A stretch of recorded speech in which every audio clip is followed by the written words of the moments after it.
দেখো, আমরা প্রথমে আলোচনা করব নবম শ্রেণীর সেকেন্ড ইউনিট টেস্ট সম্পর্কে। তোমাদের নবম শ্রেণীর সেকেন্ড ইউনিট টেস্টের যে সমস্ত অধ্যায়গুলো হবে সেখান থেকে যে সমস্ত প্রশ্নগুলো ইম্পর্টেন্ট সেই সমস্ত প্রশ্ন নিয়ে।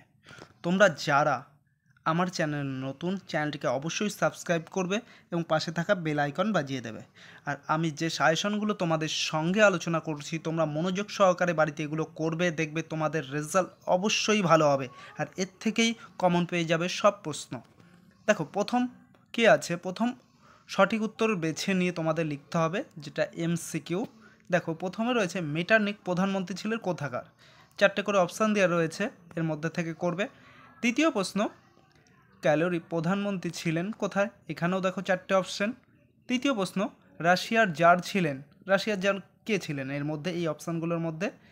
4 নম্বর প্রশ্ন, দেখো আমি আর অপশানগুলো পড়ে বলছি না, তোমরা এগুলো ভালো করে করবে। 4 নম্বর প্রশ্ন, কূটনীতির জাদুকর কাকে বলা হয়? এটার অ্যান্সার তোমরা জানোই, আর এই প্রশ্নটা খুবই ইম্পর্টেন্ট, সবই ইম্পর্টেন্ট, এটা একটু বেশি খুবই ইম্পর্টেন্ট। 5 নম্বর প্রশ্ন, দশম চার্লস ছিলেন কে? তাহলে দশম চার্লস কে ছিলেন? এখানেও 4টে অপশান আছে। জুলাই মান্নার্কি প্রতিষ্ঠিত হয়, এই যে জুলাই মান্নার্কি প্রতিষ্ঠিত হয় এটাও কিন্তু এর কত সালে, অর্থাৎ এই যে মান্নার্কি আর বিপ্লব দুটো কিন্তু একই কথা, অনেকে এই কথাটা বুঝতে পারে না। এবার দেখো তোমাদের এসিকিউ যে প্রশ্নগুলো, দেখো ভিয়েনা সম্মেলনের সভাপতি কে ছিলেন? ওকে। দ্বিতীয় প্রশ্ন, কাকে কূটনীতির জাদুকর বলা হয়? 3 নম্বর প্রশ্ন, ফরাসি রাজ রুই ফিলিপস কোন বংশের রাজা ছিলেন? চতুর্থ, লা মার্টিন কে ছিলেন? পঞ্চম, ফ্রান্সে কবে দ্বিতীয় প্রজাতন্ত্র প্রতিষ্ঠিত হয়? ষষ্ঠ, নব্য ইটালি কবে প্রতিষ্ঠিত হয়?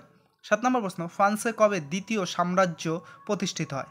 8 নম্বর প্রশ্ন, কোন সালে বা কোন সালকে বিপ্লবের বছর বলা হয়? 9 নম্বর প্রশ্ন, সেডানের যুদ্ধ কবে কাদের মধ্যে হয়? 10 নম্বর প্রশ্ন, কাকে মুক্তিদাতা জার বলা হয়? ওকে। এবার দেখো 2 নম্বরের যে প্রশ্নগুলো, 2-এর মানের যে প্রশ্নগুলো খুব ইম্পর্টেন্ট। 1 নম্বর, চার প্রধান বলতে কি বোঝো? এটাকে কিন্তু বিগ ফোরও বলা হয়ে থাকে, তোমাদের বিগ ফোর আসলে ভুল করে এসো না। তো দেখা হলো চার প্রধান আর বিগ ফোর দুটো প্রশ্নের কিন্তু একই, উত্তরটাও একই হবে। দ্বিতীয় প্রশ্ন, ভিয়েনা সম্মেলনের 3টি নীতি। এই প্রশ্নটা অনেকে তোমরা ভুল করে আসো, তোমরা এটা বড় আকারে করে আসো, তোমরা এটা মান যেরকম থাকবে সেইভাবে কিন্তু অ্যান্সার লিখবে, মানের অনুযায়ী। যে পরীক্ষায় কমন পেয়েছো, এই গাদাখানি মুখস্থ করে গেছো, ওটা পুরো করে দিলে তা করলে কিন্তু হবে না, তোমাদের মান কত দিয়েছে তার উপরে নির্ভর করবে। তৃতীয় প্রশ্ন, কার্লসবার্গ ডিগ্রি কি? চতুর্থ প্রশ্ন, মেটারনিখের যুগ কোন সময়কে বলা হয়? দেখবে দুটো সাল আছে, সেটা একটু ব্যাখ্যা আকারে দেবে যেহেতু 2 আছে। 5 নম্বর প্রশ্ন, রেজিমেন্টো কি? ওকে। 6 নম্বর প্রশ্ন, ইয়ং ইটালি দলের আদর্শ কী ছিল? 7 নম্বর প্রশ্ন, রক্তলোহ নীতি কী? 8 নম্বর প্রশ্ন, স্যাডোয়ার যুদ্ধ কবে কাদের মধ্যে হয়? ওকে, এই চলে গেল তোমার 2-এর। এবার দেখো 4-এর মানের যে প্রশ্নগুলো খুবই ইম্পর্টেন্ট হয়ে দাঁড়াবে তোমাদের জন্য। ভিয়েনা সম্মেলনে অনুগৃহীত ন্যায় অধিকার নীতি সম্পর্কে। দেখো এই ভিয়েনা সম্মেলনের যে 3টে নীতি রয়েছে, এই 3টে নীতি ইম্পর্টেন্ট, তার মধ্যে কিন্তু একটু গুরুত্বপূর্ণ ন্যায় অধিকারটা। দেখো 2-এ তোমরা ওখানে পড়ছো ভিয়েনা সম্মেলনের 3টে নীতি, এটা পড়ার সময় কিন্তু একটু ভালো করে পড়ে রাখবে, যাতে এই দুটো প্রশ্ন তোমার যে 2-এ আসলেও ছোটো করে লিখতে পারো, আর বড়তে সেইভাবেই করবে কিন্তু। 2 নম্বর প্রশ্ন, মেটারনিক ব্যবস্থার মূল কথা কী ছিল? 3 নম্বর প্রশ্ন, জুলাই বিপ্লবের গুরুত্ব কী ছিল? 4, ফেব্রুয়ারি বিপ্লবের গুরুত্ব কী ছিল? 5, কার্বনারি আন্দোলন, এটা কিন্তু টিকায় আসতে পারে। ওকে। 6, সর্ব জার্মানবাদ কী? 7, জোল ভেরাইন কী? 8, বিস্মার্ককে তার রাজনৈতিক মতাদর্শ কী ছিল? 9, এমস টেলিগ্রাফ সম্পর্কে কি জানো? 10, ক্রিমিয়া যুদ্ধের ফলাফল, এটা আরও ইম্পর্টেন্ট প্রশ্ন। 11, মুক্তির ঘোষণাপত্র কী? 12, রাশিয়ার ভূমিদাস প্রথা অবসানের গুরুত্ব কী ছিল? ওকে, এই চলে গেল 4-এর। এবার তোমার রয়েছে রচনাধর্মী প্রশ্ন। 8-এর জন্য যে কটা প্রশ্ন করলে তুমি সবই কমন পেয়ে যাবে, আশা করা যায় 100% তুমি কমন পেয়ে যাবে এগুলোর মধ্যে থেকে। 1 নম্বর প্রশ্ন, ভিয়েনা সম্মেলন সম্পর্কে একটি প্রবন্ধ লেখো। 2 নম্বর, মেটারনিক ব্যবস্থা কী, এ সম্পর্কে যা জানো লেখো। 3, জুলাই বিপ্লব সম্পর্কে একটি প্রবন্ধ রচনা লেখো। 4, 1848-এর ফেব্রুয়ারি বিপ্লব সম্পর্কে একটি প্রবন্ধ রচনা লেখো।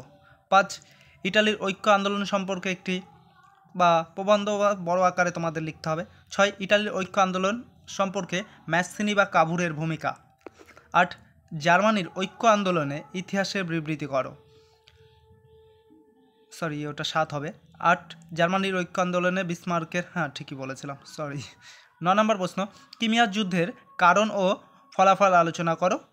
10 নম্বর প্রশ্ন দেখো ভূমিদাস প্রথা কোন বা ভূমিদাস প্রথা কি, কেন এই প্রথার অবসান হলো, এর অবসানের গুরুত্ব কী ছিল।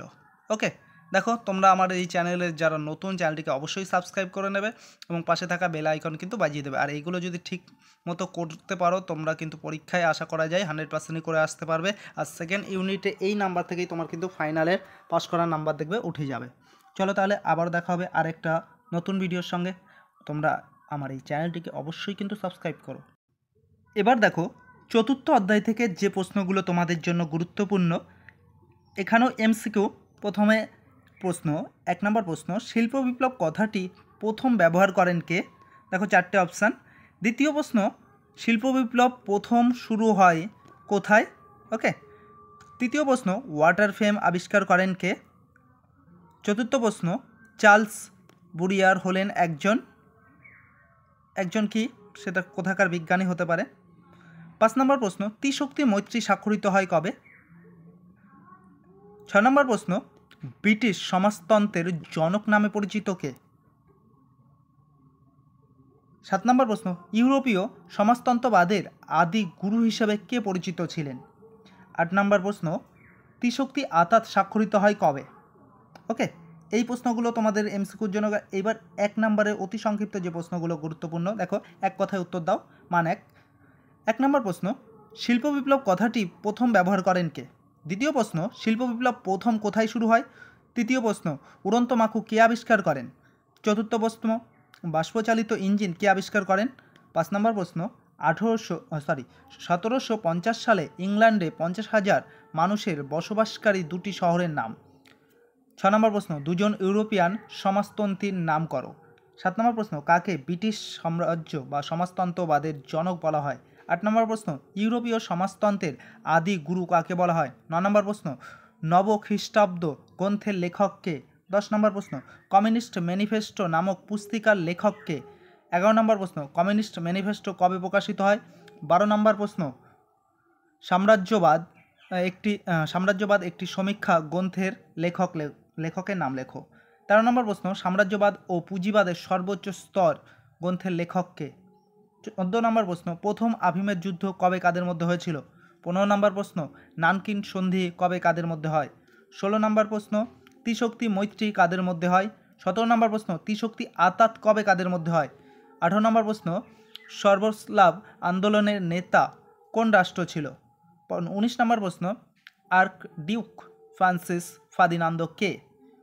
20 নম্বর প্রশ্ন প্রথম বিশ্বযুদ্ধ কবে শুরু হয়। ওকে, এবার 2-এর যে প্রশ্নগুলো তোমাদের জন্য ইম্পর্টেন্ট, দেখো বাণিজ্যিক মূলধন কি।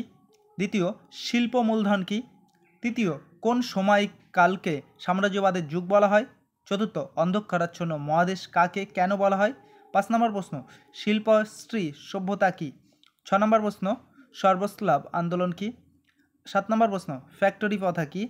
8 নম্বর প্রশ্ন ব্ল্যাক হ্যান্ড কি। এবার 4 নম্বরের যে প্রশ্নগুলো এখান থেকে ইম্পর্টেন্ট, দেখো শিল্প বিপ্লব বলতে কী বোঝো। এটা অতটা ইম্পর্টেন্ট নাই, তাও দেখে রাখবে। দ্বিতীয় প্রশ্নটা খুবই ইম্পর্টেন্ট, ঘেটো কি। তৃতীয় প্রশ্ন ইংল্যান্ড ও মহাদেশের শিল্প বিপ্লবের মধ্যে পার্থক্য, এটাও দেখে রাখবে। 4 নম্বর প্রশ্ন বাণিজ্যিক মূলধন কি। 5 নম্বর প্রশ্ন শিল্প বিপ্লব কীভাবে নতুন নগর বিকাশ ঘটায়। 6 নম্বর প্রশ্ন রবার্ট অ্যাওয়েন সম্পর্কে লেখো বা সম্পর্কে যা জানো লেখো। 7 নম্বর প্রশ্ন হেনরি সেন্ট সাইমন বা চার্লস ফুরিয়ার সম্পর্কে যা জানো লেখো। 8 নম্বর প্রশ্ন হার্ড টাইমস কি। 9 নম্বর প্রশ্ন শিল্প বিপ্লব কীভাবে উপনিবেশ স্থাপনে সাহায্য করে। 10 নম্বর প্রশ্ন ইতিহাসের বস্তুবাদী ব্যাখ্যা কি। 11 নম্বর প্রশ্ন উদ্বৃত্ত সম্পদ কীভাবে ঔপনিবেশিক প্রতিদ্বন্দ্বিতার জন্ম দেয়। 12 নম্বর প্রশ্ন প্যারিস কমিউন সম্পর্কে কি জানো। 13 নম্বর প্রশ্ন সেরেজেভোর হত্যাকাণ্ড কী। 14 নম্বর প্রশ্ন সশস্ত্র শান্তির যুগ কী। 15 নম্বর প্রশ্ন প্যারিস কমিউন কী। 16 নম্বর প্রশ্ন ত্রিশক্তি মৈত্রী কী। 17 নম্বর প্রশ্ন শিল্প বিপ্লব ক্ষেত্রে ইংল্যান্ডকে কেন ইউরোপের শিক্ষক বলা হয়। ওকে, এবার দেখো যে 8 নম্বরের রচনাধর্মী প্রশ্নগুলো রয়েছে সেই প্রশ্নগুলো দেখো। 1 নম্বর প্রশ্ন সমাজ, রাজনীতি, অর্থনীতি, শিল্প বিপ্লবের প্রভাব আলোচনা করো। দ্বিতীয়, কার্ল মার্কস ও ফ্রেডরিক এঙ্গেলসের সমাজতান্ত্রিক চিন্তাভাবনা সম্পর্কে জানানো লেখো। তৃতীয় প্রশ্ন, ঔপনিবেশিক প্রতিদ্বন্দ্বিতা কিভাবে সাম্রাজ্যবাদ ও উগ্র জাতীয়তাবাদের জন্ম দেয় আলোচনা করো। 4 নম্বর প্রশ্ন, সাম্রাজ্যবাদী শক্তির সংঘাত কিভাবে প্রথম বিশ্বযুদ্ধ শুরু করলো তা আলোচনা করো। দেখো, এইগুলোই কিন্তু তোমাদের পরীক্ষা আসবে, এগুলো খুব ভালো করে কমপ্লিট করবে। আর এর আগেও বলেছি, তোমরা যারা নতুন আমার চ্যানেলটিকে সাবস্ক্রাইব করবে এবং পাশে থাকা বেল আইকন কিন্তু বাজিয়ে দেবে। ওকে, দেখো, তোমাদের আরেকটা রিকোয়েস্ট করব, যেটা তোমাদের প্রত্যেকের কাছ থেকেই আমি চাই, তোমরা যারা ভিডিওটি দেখছো অবশ্যই একটা লাইক করবে।